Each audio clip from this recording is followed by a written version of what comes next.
silver nautilus rests upon a chalice as 3 other cups stand before it, long believed to be symbolic of the golden ratio, one of life's greatest and most profound mysteries. This sacred creature exudes a radiating golden aura as it ponders its ancient existence.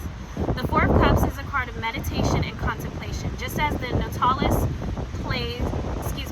so it's time for you to play.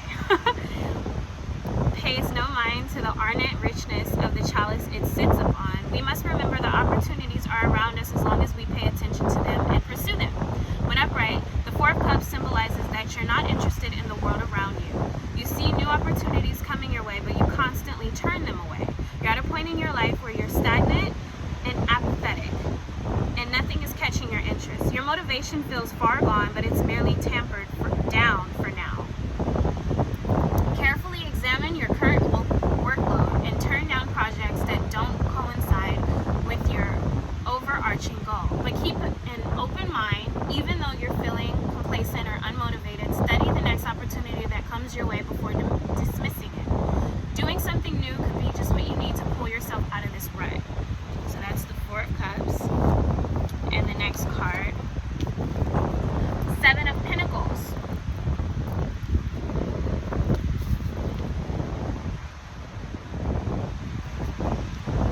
Results, patience, review. A raven watches over its eggs while looking out at the world beyond. Ravens are associated with memory, thought, and cunning. They look to the future, invest in it also, symbolized by the eggs tucked safely in the nest. While ravens can reflect potential prosperity ahead, they can also be omens of death and misfortune. The 7 of Pentacles reminds us to be wary of the future and all it can bring. Investing in ourselves can help skew the odds in our favor, but if we are short-sighted in our efforts, misery can just as easily follow. When upright, the 7 of Pentacles suggests you understand the importance of investing in the present to reap the benefits of the sustainable future. You are putting in the time and effort to lay down a strong foundation, and despite the toil and strain, you know you're giving yourself the best possible chance to make something great long term. Always look at the bigger picture, find the parts you can bolster, and do it with confidence. If you've been doing this for a while now, take comfort in the knowledge that the seeds you've sown are nearing bloom. Take a rest, be proud of your efforts, and push through any frustrations you may feel. Good things take time to germinate. Have faith that you've done all you can do to make it happen. Sometimes that's all you can do. And the last card, the Lovers.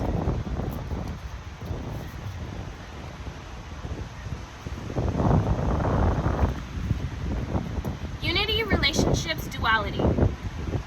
2 seahorses intertwine in an embrace float peacefully among the seaweed. Seahorses symbolize the patience, protection, persistence, and generosity that goes hand in hand with relationships of every kind. Whether it's romantic, platonic, familial love, the Lovers is a sign of complete and utter security in a relationship.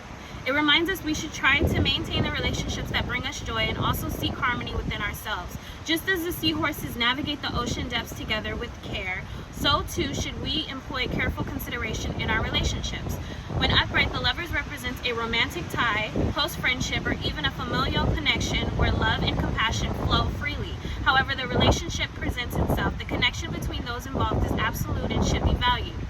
Though you may not yet have achieved perfect harmony, you're paving the way by communicating with your mind, body, and soul to better learn and understand yourself.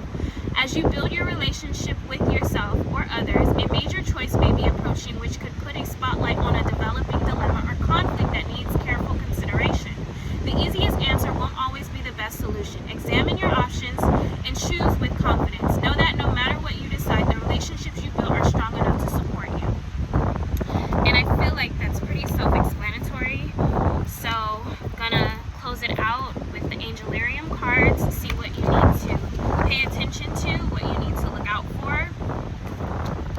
The first card is Toriel, Angel of the Mountain.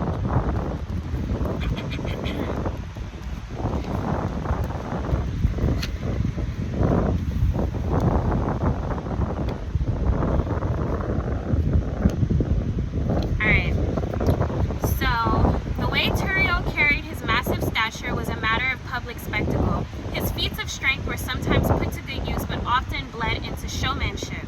The praise people showered him with seemed to sustain Toriel just water and food. Food and water. Crowds gathered to seek the mighty Toriel's favor. They held him from afar at the common grounds and sought to catch a glimpse of him preparing his hunting party gifts. It's just hunting party. Bear with me. Gifts of food and gold were brought to curry favor. Weapons and jewelry were brought in his honor whenever they could be spared. The men that truly impressed him were made part of his story. A grand tale in which each night was a feast, each drink was a toast, and each lover a grand affair. Domain, power, greed, legends. Card meaning. It is easy to be numb to the influence we have over others. Power comes in many forms, and some powers arise without our knowledge. Don't be callous. Let your actions speak for themselves. Be mindful of those caught in your wake. Without proper care, you may achieve your goals at the expense of only things in life that truly matter to you. So keep in mind what matters most. Don't treat any person, place, or thing like they're disposable, because it can catch up with you, and the energy you put out finds its way back to you, so just keep that in mind. Next card is Rahab, Angel of the Deep. I pulled this card for myself, actually. Now I'm going to scoot over so you can actually see the background.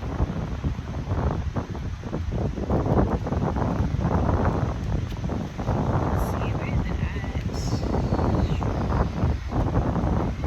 Angel of the Deep, Angel of the Deep. Before the Watchers taught mankind the burial ritual, Rahab buried the bodies of the dead into the sea. His promise to humanity was to bring them to a place where they would never be disturbed. They prayed that the abyss would give the dead peace, but no one could know for sure except the Grim Watcher. That dark place was his home and his alone. The passage into darkness was a place of no return, even for him. Domain, isolation, faith, respect. Card meaning. This card may be a sign that there is something worth holding on to. Regardless of the pain it causes, accepting pain and punishment can be a lonely experience, but that is the true path of the faithful. Take comfort in knowing it is a well-trodden path. Road. Path, same thing. Even if you ultimately walk it alone. So, majority of the things you do in this lifetime are gonna be done alone, on your own. You will have aid that you cannot physically see, forces that are working in your favor, behind the veil, but majority of the places you want to go, majority of the things you want to do, majority of the things that you want to experience in this lifetime, you're going to have to do it alone. So that's just what that is. Nothing to feel any kind of way about. So the last card, Pinu, Angel of the Script. Let's see what this one says.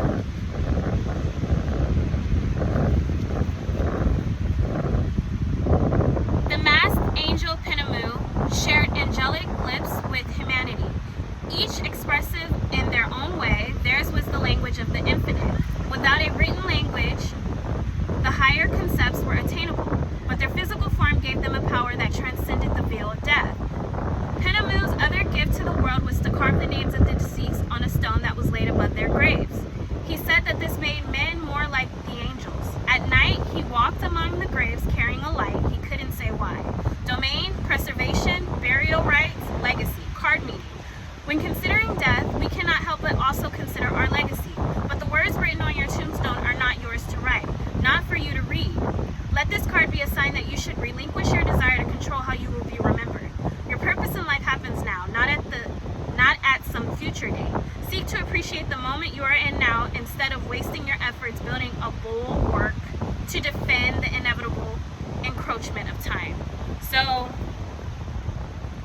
instead of you being so worried about how you are remembered, make sure you are living a life that is true to yourself, a life that you are pleased with living, a life where you are being your honest, natural born, true, authentic self, whatever that means for you.